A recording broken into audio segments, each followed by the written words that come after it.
Have you ever wondered if history has been hiding something? Well, spoiler alert, it has. Well, what if I told you that archaeologists have made discoveries that not only defy time, but also challenge our understanding of ancient civilizations, and could rewrite the entire narrative of human history? From ancient relics to modern enigmas, these out-of-place artifacts will challenge your perception of history and make you question everything. When the first dinosaur fossils were discovered in the 1600s, scientists didn't know what to think. According to the BBC, 17th century museum keeper Robert Plot identified one fossil as the thigh bone of a Roman war elephant, and later of a humongous human, proof that giants once walked the earth. Until about 100 years later, when a physician and the author of numerous medical texts, Richard Brooks, came along and gave Plot's fossil the unfortunate Latin name Scrotum humanum, though I can't imagine why. It remained this until the 1990s, until two British scientists had to beg the International Commission on Zoological Nomenclature to permanently erase the name from the list of official dinosaurs. It is now correctly referred to as the femur of a megalosaurus. Okay, so this story only loosely translates to today's video, but it was too good to leave out, and it's a perfect illustration for how sometimes even the most educated people can get things wrong. Out-of-place artifacts are tools or objects that seems to be in the wrong time period or the wrong place. They force us to take into consideration that our historical timelines may not always be as accurate as we once thought, and civilizations we thought to be uncivilized may have been much more advanced than we care to admit. Some believe these mysterious artifacts suggest that people in the past had advanced knowledge and technology that's not supposed to exist at the time they were found. Out-of-place artifacts can be strange and exciting clues about our past, sparking questions about how we understand history and the achievements of our ancestors. One of the most studied and popular out-of-place artifacts is the Antikythera Mechanism. The Antikythera Mechanism is a remarkable ancient artifact that was discovered in 1901 by Greek divers off the coast of the Greek island of Antikythera. Dating back to around 100 BC, this complex mechanical device is often referred to as the world's first analog computer. It comprises a series of intricate gears and dials that were housed in a wooden case. Initially, the purpose of the Antikythera Mechanism was a mystery, but over the years, extensive research and X-ray analysis have shed light on its functions. While there's ongoing debate among scholars and historians, it's pretty widely accepted that the Antikythera Mechanism was designed to calculate and predict astronomical phenomena, including the positions of the sun, the moon, and the 5 known planets of its time. It played a crucial role in understanding the movement of celestial bodies, and it illustrates the advanced knowledge and engineering skills of the ancient Greeks. The Antikythera Mechanism stands as a testament to the intellectual prowess of our ancestors, and it continues to be a source of fascination and study for the fields of archaeology and ancient technology. But what other technologies have been erased from our past, just waiting to be unearthed and throw our entire historical timeline into shambles? The Baghdad Battery, also known as the Parthian Battery, is a peculiar and debated archaeological discovery dating back to the Parthian period, around 250 BC to 224 AD. Discovered near the city of Baghdad, these artifacts consist of several ceramic jars or pots with a copper cylinder inside and an iron rod sealed with asphalt at the top. These jars have a distinctive design, similar to ancient electric cells. When filled with an electrolytic solution like vinegar or lemon juice, and with the copper cylinder and iron rod inserted, the Baghdad Battery could potentially generate an electrical charge. However, the actual purpose of the Baghdad Battery remains a topic of debate among scholars. Theories regarding the use of the Baghdad Battery vary. Some suggest it could have been employed for electroplating, a process to cover objects with thin layers of metal. Now, this could have been valuable in things like metalwork or gilding, enhancing the appearance of statues, jewelry, or other artifacts. Others propose it may have been used for medical or religious purposes, such as producing mild electric shocks for therapeutic treatments or rituals. Nevertheless, the Baghdad Battery's exact function remain unconfirmed, as there is no direct historical evidence linking to a specific application. As a result, it remains one of the most enigmatic and intriguing artifacts of the ancient world, sparking curiosity about the level of scientific and technological knowledge in antiquity. Could this be hard proof that we have vastly underestimated the capabilities of our ancestors?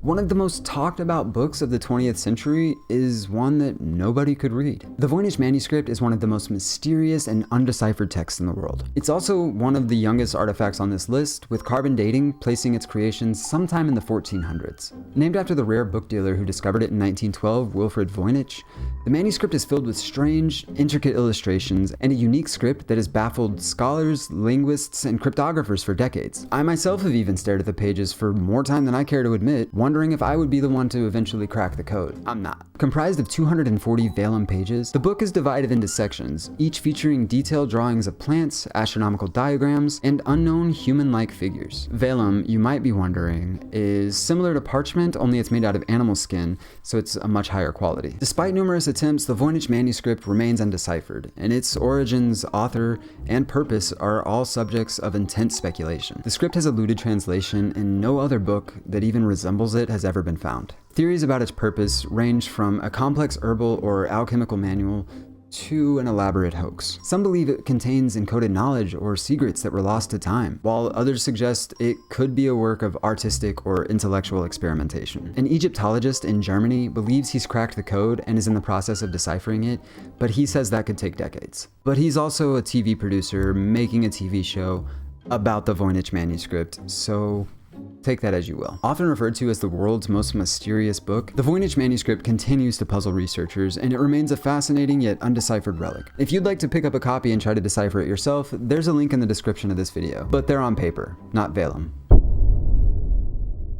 Less of an out-of-place artifact and more of an out-of-place archaeological marvel, the Great Pyramids of Giza are one of humanity's most mysterious and magnificent constructions. The precision with which the pyramids were constructed has yet to be thoroughly explained. The massive stones, some weighing several tons, were cut and placed with remarkable accuracy, often with joints so tight they appeared as one solid piece. The sheer scale of the endeavor, the transportation of massive stone blocks, and their precise placement within the pyramid are subjects of ongoing debate among scholars and researchers, with new theories seemingly coming out every year. Just this week, I saw a trailer for a docuseries that explains how the Egyptians used sound frequency to lift the blocks, and I think they may be onto something. But more on that in a second. The official narrative is that the pyramids were constructed during the 4th dynasty of the Old Kingdom, around 2580 to 2560 BCE, and for the 3 pharaohs Khufu, Khafre, and Menkaure, and were primarily intended as elaborate tombs to house the remains of the pharaohs and ensure a safe journey to the afterlife. Sounds nice. But get this, did you know that not a single mummy has ever been found in the Great Pyramids? In 1922, King Tut's tomb was famously found and excavated, but that was in the Valley of the Kings, over 400 miles away. They say the reason that no mummies have ever been found is because grave robbers got to the tombs long before archaeologists had a chance to discover them. And that may be. But what if the pyramids weren't built as a burial chamber for the royalty of antiquity at all? Could they have served another purpose? Nikola Tesla believed so. According to his Wikipedia bio, Nikola Tesla was a Serbian-American inventor, electrical engineer, mechanical engineer, and futurist. He is best known for his contributions to the design of the modern alternating current electricity supply system. But in my personal opinion, that severely understates who he was and his impact on the world we live in today. Born at the very end of the Industrial Revolution, Nikola Tesla would go on to become a physicist who had an immeasurable impact on the fields of electricity and magnetism. Born in what is now Croatia, he studied engineering and physics in the 1870s, although never receiving a degree.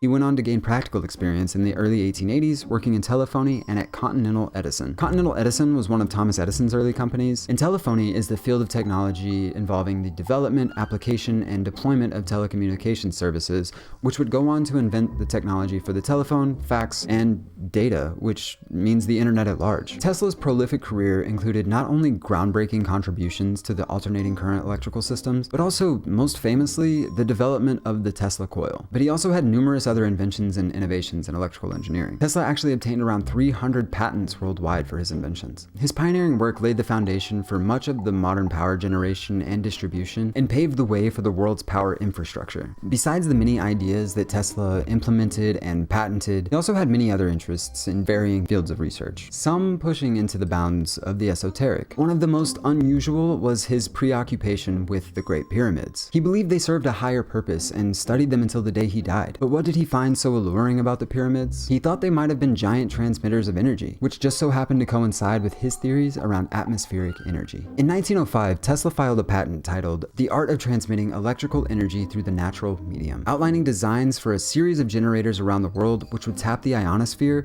to collect energy. He thought the Earth itself, with its 2 poles, could act as a giant electrical generator for limitless energy. And what was the name of this triangle-shaped design? Tesla's electromagnetic pyramid. According to Tesla, it wasn't just the shape, but also the location which gave the pyramids their power. He built a tower facility known as the Tesla Experimental Station in Colorado Springs and Wardenclyffe Tower, or Tesla Tower, on the East Coast, that sought to take advantage of the Earth's energy field. The locations were chosen according to the laws of where the pyramids of Giza were built, related to the relationship between the elliptical orbit of the planet and the equator. This design was intended for wireless transmission of energy. Now keep in mind, these are just Tesla's theories, not exactly proven by science. But hey, it's fun to imagine a world in which the pyramids were part of some ancient cosmic power grid, and modern evidence suggests Tesla may have been right. In 2018, an international research group applied methods of theoretical physics to investigate the electromagnetic response of the Great Pyramid to radio waves. Scientists found that under resonance conditions, the pyramid can concentrate electromagnetic energy in its internal chambers and under the base. Now, this starts to get into some physics and sciencey territory that I'm not even going to pretend to understand. But the basics of it are this. The giant red blocks that we know of the pyramids today are made of nummulite limestone, which is found near and around the pyramids, and there's plenty of it. But the exterior was originally made with stones made of bright white limestone, which were cut and shipped from a quarry in Torah over 500 miles away. Now, why go through all the trouble to bring in this Torah limestone when you're already making it out of the nummulite limestone? Well, Torah limestone lacks magnesium, which means it can't conduct electricity, making it an excellent insulator. However, the nummulite limestone doesn't. And then the interior chambers were built with rose granite, which contains a high concentration of silicon dioxide, also known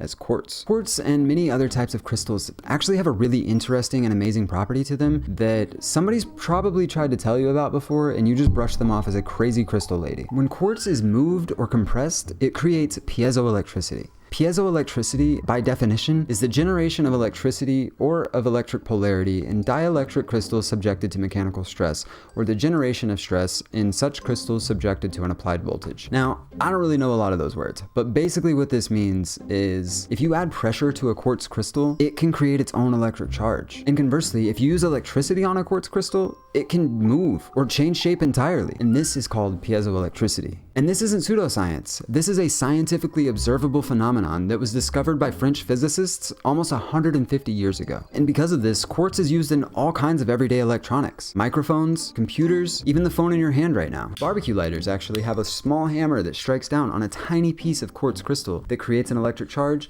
sends it up 2 wires, and the electrical charge connects at the top and the gas ignites it, causing flame. So maybe keep that in mind next time you roll your eyes at the crazy crystal lady you see sometimes. So, what does all this have to do with out-of-place artifacts, and why am I talking about Tesla so much? Well, one interesting theory put forth by engineer Chris Dunn suggests that Tesla may have been right about the pyramids after all. The basic idea is that the aquifers which run underneath the pyramids emit sound waves that match Earth's natural frequency. The theory states that once these sound waves start emitting up through the pyramid, a process happens which converts the sound into energy. And archaeologists have found chemical evidence that a volatile reaction happened within the Queen's chambers to create hydrogen that would support this. As this hydrogen travels up through the Grand Gallery, which is made of granite, the resonators within would vibrate and emit sound. This entire process would have been enough to create electricity. And sound frequency experts have conducted experiments and declared that the Grand Gallery would resonate at the same frequency of the Earth. And they believe the Egyptians knew this. Now, despite Tesla's profound impact on technology and the world we live in today, he faced financial challenges and spent most of his later life in relative obscurity. And this was largely due to his rivalry with Edison, but most certainly was due to being blacklisted and painted as a crazy person by none other than J.P. Morgan. Yup, that J.P. Morgan. But that side of the story is entirely too deep to dive into today, so let me know in the comments if you want to see a video on that in the future as well. Over time, Tesla's legacy has been reevaluated, and he is now recognized as the trailblazing figure whose ideas and inventions continue to influence scientific and technological fields. Some modern theorists have even expounded upon Tesla's theories to say that not only were the pyramids a power source, but they weren't even built by the Egyptians at all. They were discovered. But again, a topic for another day, so if you'd like to know more, let me know in the comments and maybe I'll do a video on that in the future. So, if Tesla was right, and the Egyptians understood free energy production, what else were they capable of? If they had this figured out, it would lead us to believe that they knew of other technologies that would help us explain how they built the pyramids, how they were so precise, and maybe even where they received the knowledge from. Alright, my friends, that wraps up our journey through the unexplained today. We've delved into the mysteries surrounding these out-of-place artifacts, and I do genuinely hope they've sparked a flame of curiosity within you. Remember, this isn't always about finding the answers. It's about the thrill of questioning, exploring the uncharted, and embracing the unknown. So stay open-minded, stay authentic, stay curious. I'm your host through the unknown, Gemini Johnny, signing off. So until next time, keep questioning, keep exploring, and let's continue to unravel the mysteries together. Peace!